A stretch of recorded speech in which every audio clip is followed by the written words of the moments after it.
Welcome to the Supercoach Take podcast. It's our fourth episode, and today we have our very first guest, so very exciting. And also joining us, as usual, is Enno. How are you, mate? George, how we going, mate? Good. This podcast can be found on Podbean, Spotify, Discord is always going off, so be sure to join that. Obviously, George's YouTube, and also on Twitter at Supercoach Take. If you're not following us yet, we do all sorts of news and stuff like that, interesting things. So give us a follow. Yeah, Everything. We also have our guest, Jesse.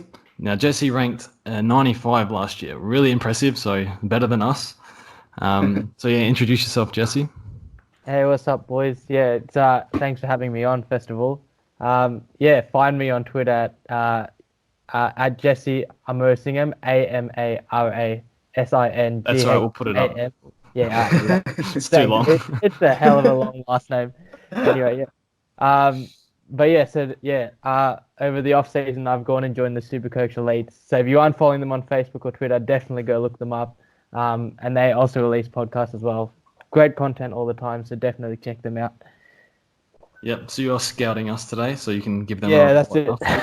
I'm like the insider, bro. I'm just checking you out.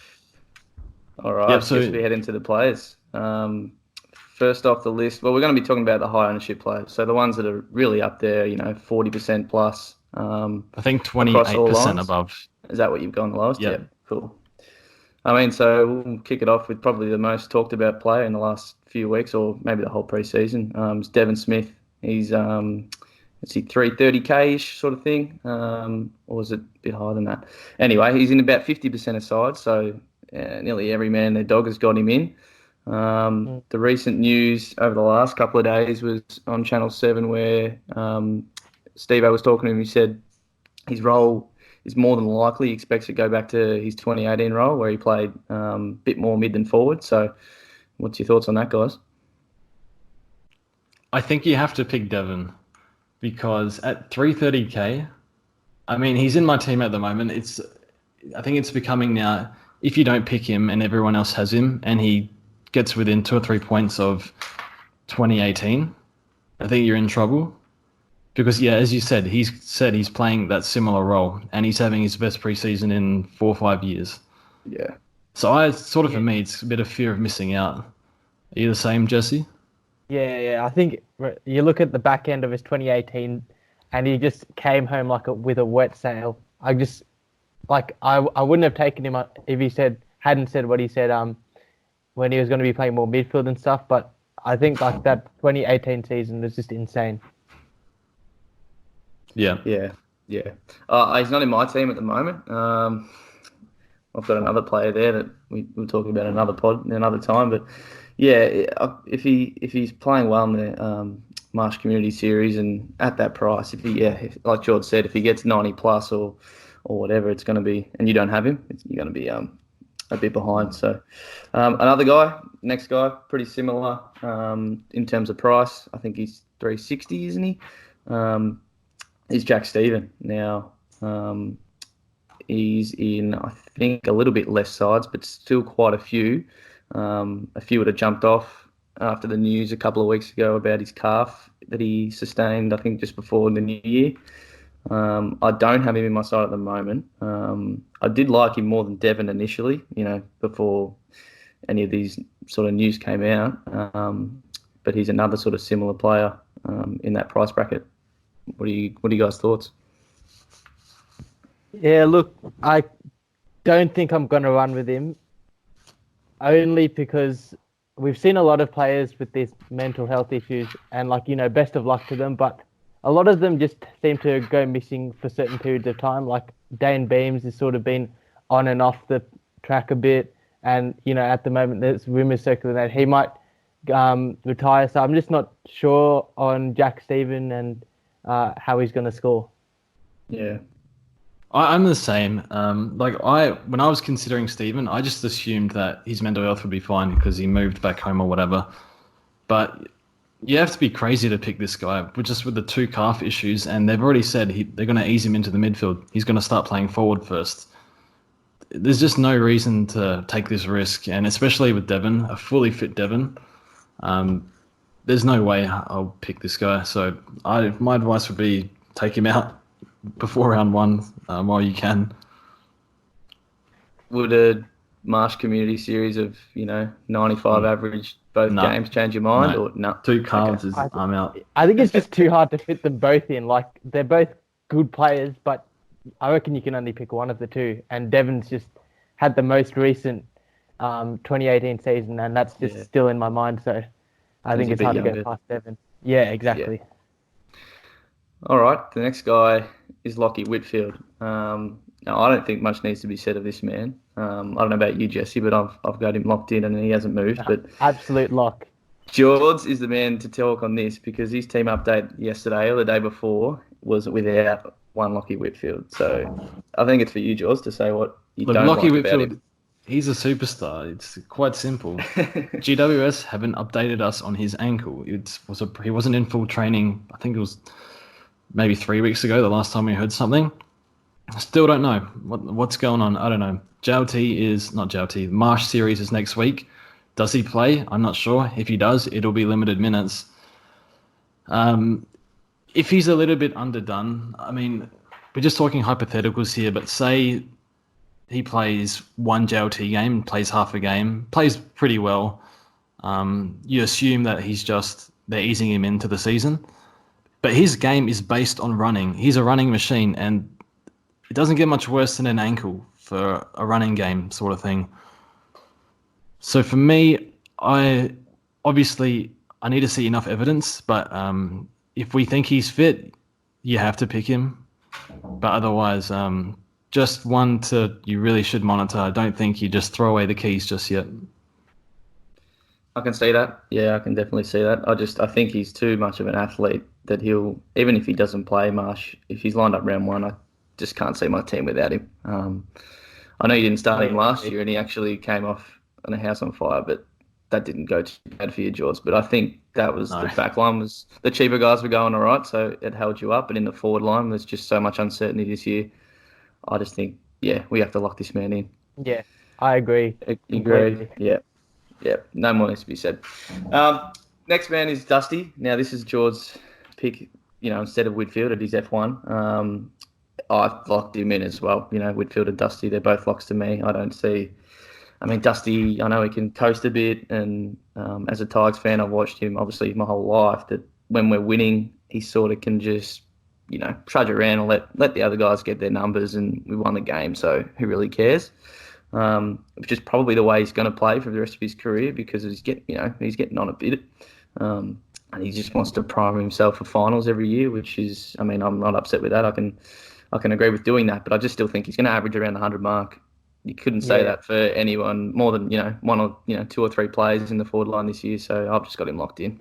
What about you, Jesse? Yeah, I agree. I think that last year's average is actually his lowest since 2014, and that was 100 average. So I think you know what you're getting. He's getting a solid 100 average. I think it's just set and forget, basically. Yeah. In the forward line, he's just a lock. Yeah, exactly. George? So 9 of the first 12 at the MCG, I think. Yeah, something like Last that. time I checked. I think you have to. Crazy. So, yeah, he might coast a little bit. One thing is, Eno, are you guys going to sit him up forward like a lot more? Do you have any idea? I don't think so. Like, he will always play his decent amount of time now. That's how he got his eligibility back this year. Maybe he will more into his career, but he can still kick 2 or 3 goals a game and just get that, 90 at least sort of score each week. I only see him, honestly, like I said, I only see him going really like 60s, 70s is when we beat like a, Gold Coast or something by 12 goals. And, I've watched like last year's game when we beat them by 100 points, Castagna and all these guys are getting all 30 touches and Dusty's just rolling around, doesn't really care, So that's the games where I think he scores low or obviously getting tagged by Matt DeBoer or something, which is only going to happen a handful of times. Yep. Yeah, at the start of 2019, he had a bit of a meltdown because he was getting tagged, tagged twice. Yeah. And then he got suspended and then he kind of lost the plot and the media was like, Dusty, land a tackle. We haven't landed one in half a year. So that's probably not going to happen again. And if they do tag, they have more options to tag now with Prestia. Prestia is career best year. So Yeah, I think he's a lock. I mean, it's not. Yeah. Just with the way the forward line's set up this year, you can't. There's 2 or 3 guys that you could say Yeah, you just are going to average 95. So yeah, throw away the key for me. Next player we've got is one Nathaniel Fife, the reigning Brownlow medalist. Had an incredible year, really. Only missed the one game, I think, because he got concussed. I had him last year early, and he got concussed, which, as my captain, mind you, so we won't talk about it. But currently not in my side because I have got 5 mids just ahead of him and that I just like more. No reason he can't average big numbers, but he is getting on, and there has been talk. I think George alluded me to about him spending a little bit more time forward, or the way he's training, and he might, preserve his body because he's getting on. So I'll let you speak on him first, George. What's your thoughts? Well, that's what they say, but when they need to win games, He's Fife gonna be goes straight to the guts. middle. Yeah, Same with yeah. Cripps. They've said that about Cripps, and it's just not happened. It's rubbish. I said this last time we did a pod. I worry about the coach. I'm not sure he's any good, and I think Fife did a presser the other day, actually, and didn't really give a ringing endorsement. They love Ross, didn't they? Oh, yes, they did. The Saints boys loved him so much as well. You can just see it. So I'm not sure Fife respects him. I don't know that for sure, but in the presser, it wasn't very convincing. I think he was talking about the game plan. He's like, "Yeah, we'll see how it goes." Not confident. Not good. But does that actually affect his Supercoach? I'm not sure. I mean, maybe he's slightly less motivated or whatever, or I'm not sure. But it's just something Something to to think about. yeah. And he is Fife. He was durable. He's had no soft tissue injuries in 2 years or so, or a year and a half. So that's pretty good. He's on that program where he's focused on durability. So it's debatable whether you consider him a durability issue, I guess. I think most people still think he's an injury risk, but it's up to you to decide that. I'm passing on Fife, a little bit expensive, and I like other options. More of a gut thing, to be honest, but I don't see why. If you want to pick him, I don't see why not. What about you, Jesse? Yeah, I actually owned Fife the whole year last year, and most of the time, other than that concussion game, obviously, he was just a joy to own and a joy to watch. When you watch him, you get so excited. Goes forward, kicks goals, does everything. Hasn't moved from my preseason team. I think just because I like guys that are untaggable, and Fife is one of those guys. If he's not having a day in the midfield, then they swing him forward, and he just racks up goals and does other things, tackles as well. So yeah, I think Fife is just a lock for me at the moment. Yeah, I got nothing against that. Like George said, there's a lot of big boys this year, so it's hard to fit them all in, especially when we've got to spend money on other lines because of how average they are. Good. So next one is Patrick Dangerfield. He is 630k or 625, I think. I mean, this is the lowest Danger's been in, I want to say, 5 years or so. He's always been 650, 700 to start the year, and people toss and, do we start him or don't we? I think when he's in the midfield, you can get away with going other people. When he's in the forward line, I think I always started him. And again, like Fife, I'm not starting him. I've got 5 other guys that I'm starting ahead of these last 2 guys. So I don't know about you, but George, what's your thoughts on Danger? I don't think I'm starting the King Patrick this year. I think the main reason is he's 30, and he's the ultimate professional. He's been uber premium for a long time. But even you see guys like Pendlebury and Judd, these guys, when they hit 29, 30, started to go south. But where they weren't relevant anymore. So I don't know if he's going to... I don't think he'll go to being irrelevant. Sorry to butt in, but he'll still... I know what you mean, as in his average could drop to where there's just more guys ahead of him. I mean, without his injury game where he just played forward and didn't move, scored 20 last year, I think his average would have been 118, 119, something like that. So it's hard to tell. And he probably likes this. He's the main man again in the midfield, not so much sharing with Kelly anymore. I mean, he's always been the main man, but now he's going to have to carry Geelong again, I think, in that midfield. Yeah. Has the ball in round 1. Not sure I like that. I'm not sure whether you really consider tags when considering starting picks, but that's up to the coach of your team to decide. So Yeah, well, yeah, I'll I'm butt not. in quickly before Jesse goes, but the tag in round one doesn't affect too much because of the rolling average, so Yeah, it'll only be Yeah. in one price change. But yeah, go on. yeah. So that's Yeah. So So yeah, go on, Jesse.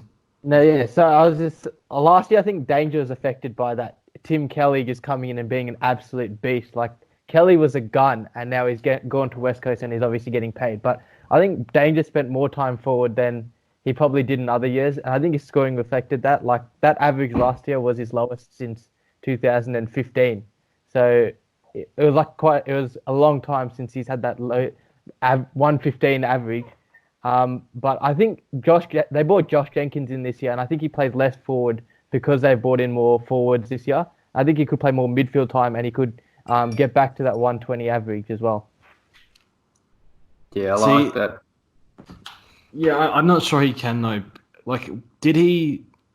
Did his score go down because of age, or did it just because he played a little bit more forward? And because at his age, he might actually have to be rested forward more just to be managed. Yeah, that's Just also true, I yeah. guess. Yeah. The other argument is I've seen is it's almost Geelong's last hurrah. Gary Ablett's last year for sure. Hawkins is Yeah, Yeah, getting on. yeah, All these guys. You think Danger just try and put 22 games together and obviously finals and just get that flag that he's obviously yeah, so desperately wants. Because obviously he hasn't got many more years after that. So that could be another argument to say he just goes nuts all year because it's his last year and or like last year as a chance for a flag or so I can see all angles. I'm just not going with him right now, but you can definitely see him in my side come yeah. round 8 or something. Um, Max Gawn, the next guy. I think his ownership was 45% ish, when it first opened and looking at all that, which it should be. I mean, it should be higher in my opinion when it first opened, but it's down to I think mid 30s or something now after the news, a couple of weeks ago about his knee, but he's already back running. There's a video of him last week, and what was it Josh Marnie, that the D's CEO or whoever he is said he's going to play at least one Marsh game. So if he does and he's named round one, I can't see myself not starting him just because he's just so much better than the third best ruckman, whoever that might be. As far as point scoring, him and Grundy scored 20 plus more points than the next best ruckman. So I'll be starting him. And you guys got some thoughts on Gawn? I'm starting Rob, and it's less to do with Oh, Gorn, more to do with the You love forward for line. Rob? I like that. I do like that. I have been, yeah, I've been thinking about Riley O'Brien. I have been, but I just can't with Max Gawn. Yeah.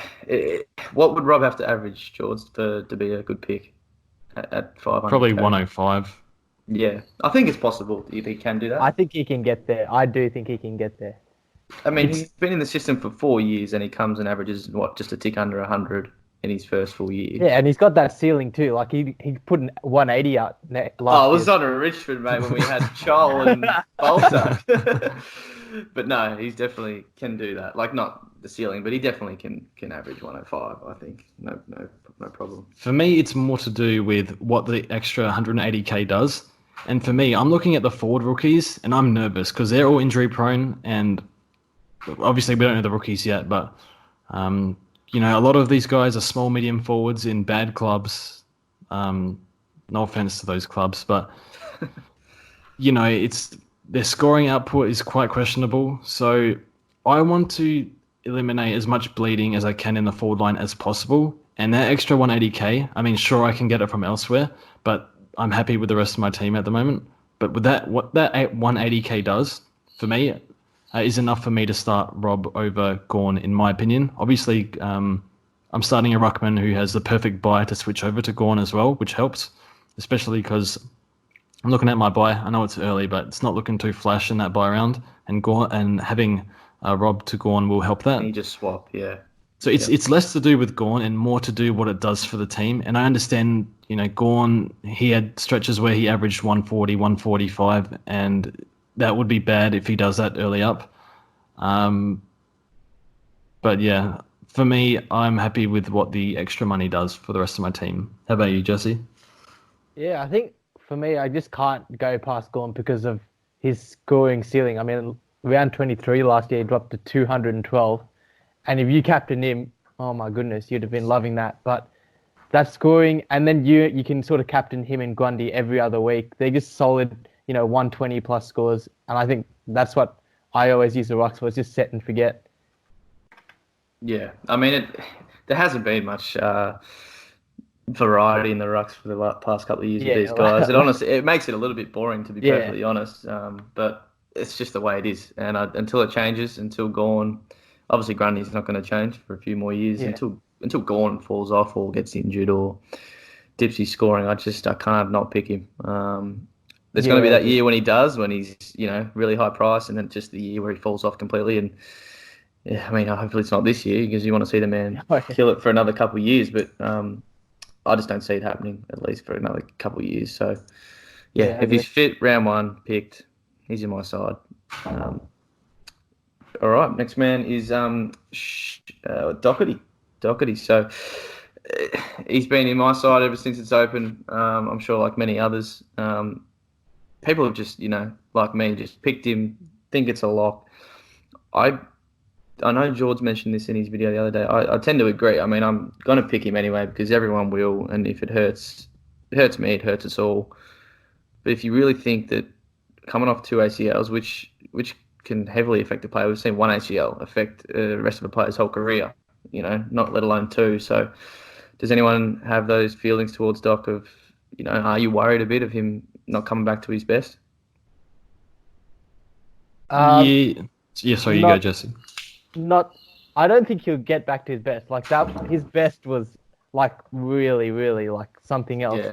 I think he doesn't have to, does he? Yeah, I don't think even if he drops off by like 10, 15 Supercoach points a game, that's still 100 average, and for a defender, that's still really that's still really good, and he's underpriced as well for what he can pump out.